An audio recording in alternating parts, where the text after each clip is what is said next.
इन श्रद्धालु भक्त जनों को मेरा सादर प्रणाम है। आज हम सुनाने जा रही हूँ।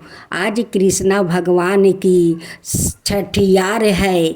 आज उनकी धाम धूम से सभी लोग पूजा करते हैं। जन्म अष्टमी के छठे दिन बाद श्री कृष्णा भगवान की छठी मनाई जाती है। पौराणिक कथा के अनुसार एक बार भगवान श्री कृष्णा के परम भक्त कुंभन दास थे, जिनका बेटा था रघुनंद। कुंभन दास के पास भगवान श्री कृष्णा बांसुरी बजाते हुए चितरा था। कुंभन दास हमेशा उसकी ही पूजा में लीन रहते थे।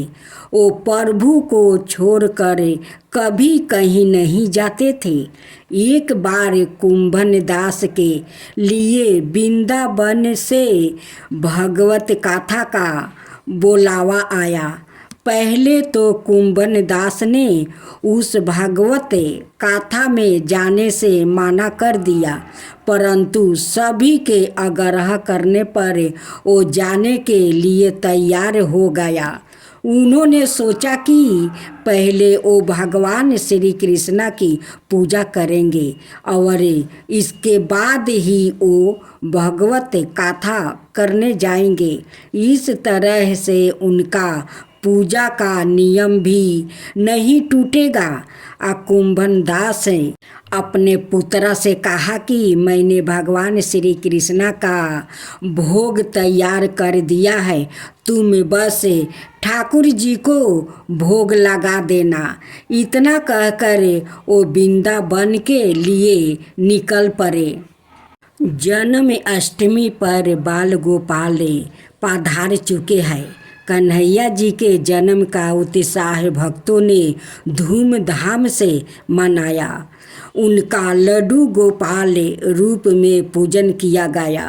अब लड्डू गोपाल की छठी मनाई जाएगी, क्योंकि सनातन धर्म में बच्चे के जन्म के बाद छठी मनाई जाती है। इस दौरान भगवान कृष्णा के मंदिरों को सजाया जाता है, उनका पूजन किया जाता है और भोग लगाया जाता है। ऐसे में आइए जानते हैं लड्डू गोपाल की छठी कब है।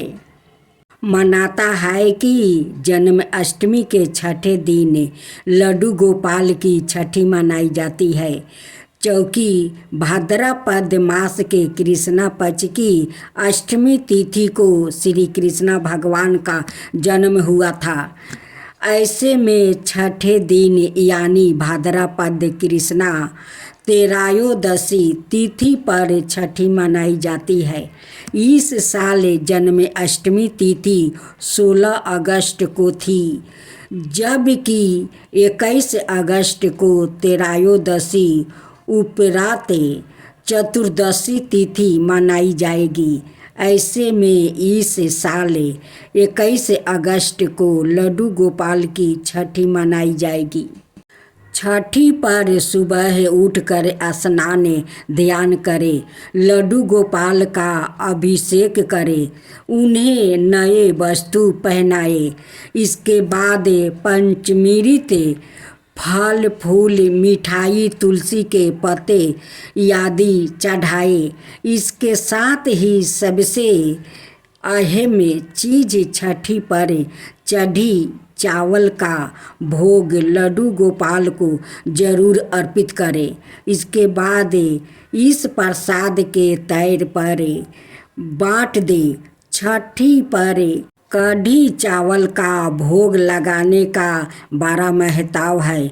दही, बेसन और हल्के मसालों के साथ कढ़ी बनाए और भगवान को अर्पित करें। इसके साथ ही माखन मिश्री का भोग भी लगाए और मोर पंख अर्पित करें। इसके साथ ही भगवान कृष्णा से जुड़े मंत्रों का जाप करें। किसी भूखे को भोजन कराकर इसके साथ ही कदम के पेड़ की टहनी लाकर पूजा स्थल पर रख सकते हैं। माना जाता है कि भगवान कृष्णा को कदम का पेड़ बड़ा प्रिय है। यही नहीं, भगवान को बांसुरी भी चढ़ा सकते हैं। कृष्णा भक्त जनों को मेरा नमस्कार। एक बार भगवान श्री कृष्णा ग्वाल बालों के साथ भोजन कर रहे थे।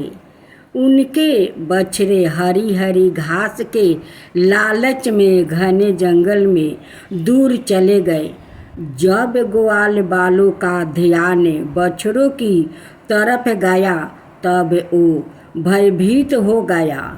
उस समय भगवान श्री कृष्णा ने कहा, मित्रों, चिंता ना करो, तुम लोग भोजन करो, मैं अभी तुम्हारे बछड़ों को ढूंढ कर ला देता हूँ। श्री कृष्णा ग्वाल बालों से इस प्रकार कहकर बछड़ों को ढूंढने चल दिया।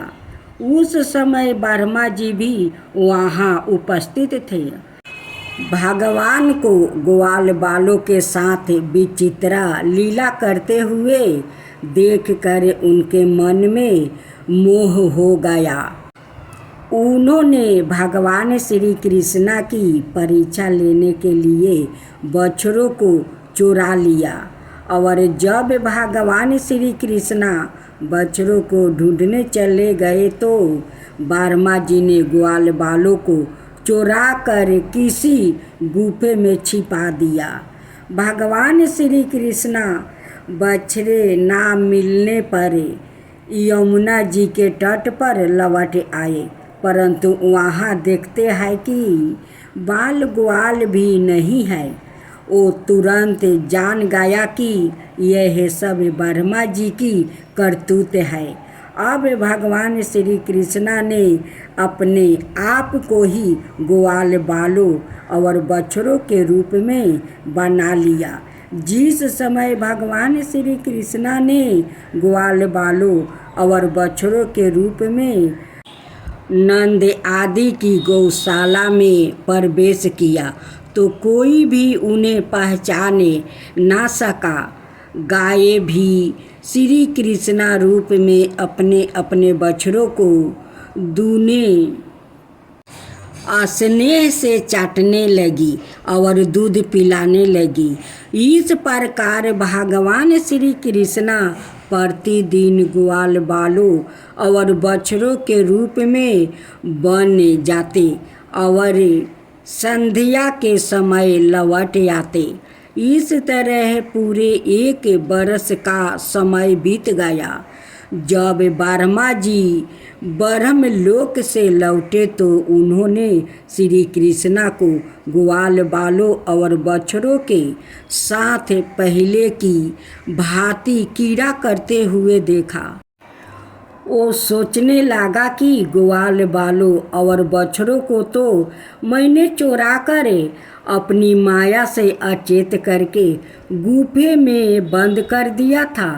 वो अब तक वहाँ सो रहे हैं। फिर इतने ही दूसरे बालक और बछड़े कहाँ से आ गया।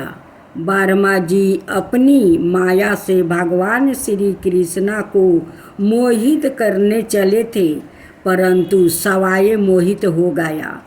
उनके देखते ही देखते सभी ग्वाल बालों और बछड़ों श्री कृष्णा के रूप में दिखाई देने लगे। यह अत्यंत आश्चर्यमय दृश्य देख कर ब्रह्मा जी चकित रह गया। ओ भगवान श्री कृष्णा के तेज से निस्तेज होकर मौन रह गया। यद्यपि ब्रह्मा जी समस्त विद्याओं के केंद्र है, फिर भी भगवान श्री कृष्णा को समझने में असमर्थ हो गए। उनकी आंखें बूंद गई। भगवान श्री कृष्णा ने ब्रह्मा जी की असमर्थता को देखकर अपनी माया का पर्दा हटा लिया। तब जाकर ब्रह्मा जी को ब्रह्म ज्ञान हुआ। वर्मा जी ने देखा कि भगवान श्री कृष्णा जैसे पहले ग्वाल बालों और बछड़ों के ढूंढ रहे थे वैसे ही आज भी ढूंढ रहे हैं। वो अपने हंस पर कूद पड़े और भगवान श्री कृष्णा के चरणों में दंडित की तरह गिर पड़े। उनकी आँखों से आंसू धारा गिर कर भगवान श्री कृष्णा के चरणों में भीगने लगी।